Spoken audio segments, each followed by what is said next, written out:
വയനാട്ടിലെ LDF UDF ഹർത്താലിന് പൂർണ്ണ പിന്തുണയെന്ന് ദുരന്തബാധിതരുടെ ജനകീയ സമിതി. പ്രധാനമന്ത്രി ഉരുൾപൊട്ടൽ ദുരന്ത മേഖല സന്ദർശിച്ചപ്പോൾ താൽക്കാലിക ആശ്വാസ പ്രഖ്യാപനമെങ്കിലും ഉണ്ടാകുമെന്ന് പ്രതീക്ഷിച്ചിരുന്നുവെന്ന് ജനകീയ സമിതി കൺവീനർ മനോജ് ചൂരൽമല 24-നോട്.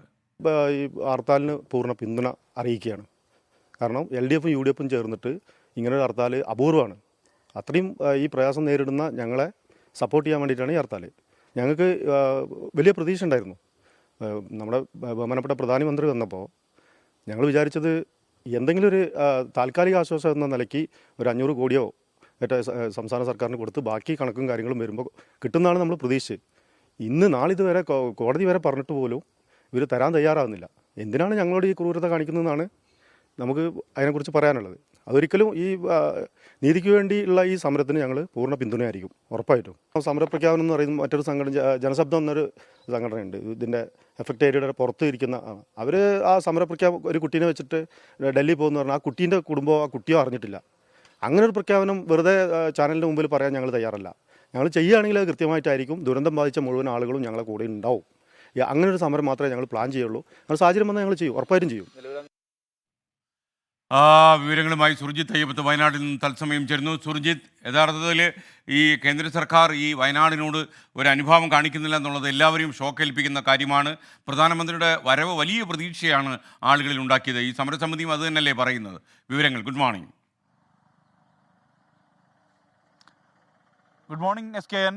ഇതിൽ രണ്ട് സംഘടനകളാണ് ഇപ്പോൾ നിലവിൽ ചൂരൽമല മുണ്ടക്കൈ ദുരന്തവുമായി ബന്ധപ്പെട്ട് പ്രവർത്തിക്കുന്നത്. ഒന്ന് ജനശബ്ദം എന്ന് പറയുന്ന സംഘടനയാണ്, അതോടൊപ്പം തന്നെ ജനകീയ സമിതി എന്ന് പറയുന്ന മറ്റൊരു സംഘടനയും. രണ്ട് ആക്ഷൻ കൗൺസിലുകൾ ഇപ്പോൾ നിലവിൽ പ്രവർത്തിക്കുന്നുണ്ട്. അതിൽ രണ്ട് സംഘടനകളെയും നിലപാട് ആരായാൻ വേണ്ടി നമ്മൾ ബന്ധപ്പെട്ടു.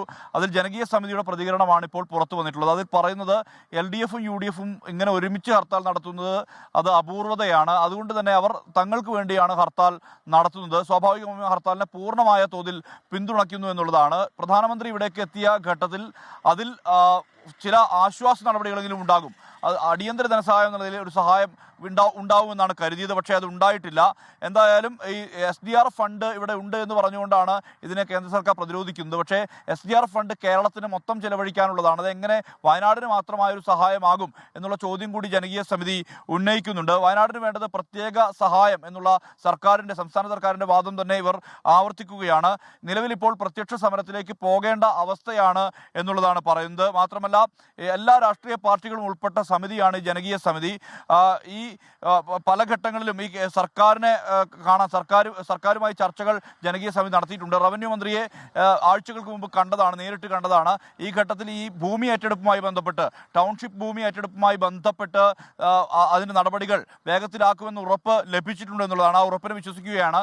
ഒപ്പം തന്നെ കാണാതായവരുടെ മരണ സർട്ടിഫിക്കറ്റ് 47 പേരെയാണ് കണ്ടുകിട്ടാനുള്ളത്. പക്ഷേ അവരുടെ മരണ സർട്ടിഫിക്കറ്റ് വേഗത്തിൽ ലഭ്യമാക്കി അവർക്ക് വേണ്ട ആനുകൂല്യങ്ങൾ കുടുംബങ്ങൾക്ക് നൽകാൻ സർക്കാർ തയ്യാറാകണമെന്നുള്ള ആവശ്യം കൂടി ജനകീയ സമിതി ഉന്നയിക്കുന്നുണ്ട്.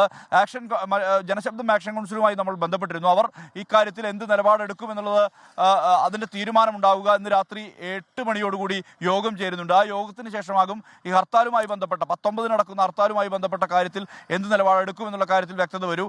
അതിനുശേഷം നിലപാട് പ്രഖ്യാപിക്കുമെന്നുള്ളതാണ് ജനശബ്ദം ആക്ഷൻ കമ്മിറ്റിയും പറയുന്നത്. എന്തായാലും ചൂരൽമല മുണ്ടക്കൈ നിവാസികളെ സംബന്ധിച്ചിടത്തോളം അവരുടെ അർഹമായ സഹായം, ആ സഹായം ലഭ്യമാക്കാനുള്ള ഇടപെടലുകൾ വേഗത്തിൽ ഉണ്ടാകണമെന്നുള്ള ആവശ്യമാണ് ഉയരുന്നത്. അതുകൊണ്ട് തന്നെയാണ് ഇത്തരത്തിൽ ഈ ജനകീയ ഹർത്താൽ എന്നുള്ള നിലയിലേക്ക് ഈ സമരത്തെ അവർ കാണുന്നതും ആ സമരത്തിന്റെ ഭാഗമായി പങ്കെടുക്കുമെന്നുള്ള പ്രഖ്യാപനം നടത്തിയിട്ടുള്ളതും.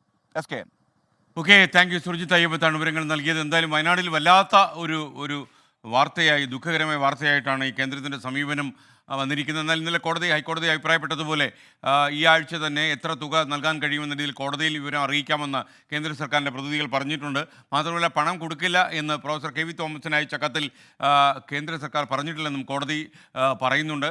എന്തായാലും കോടതി ഇടപെടൽ കൊണ്ട് എന്തെങ്കിലും കാര്യമായി സംഭവിക്കുമെന്ന് തന്നെ നമുക്ക് പ്രതീക്ഷിക്കാം.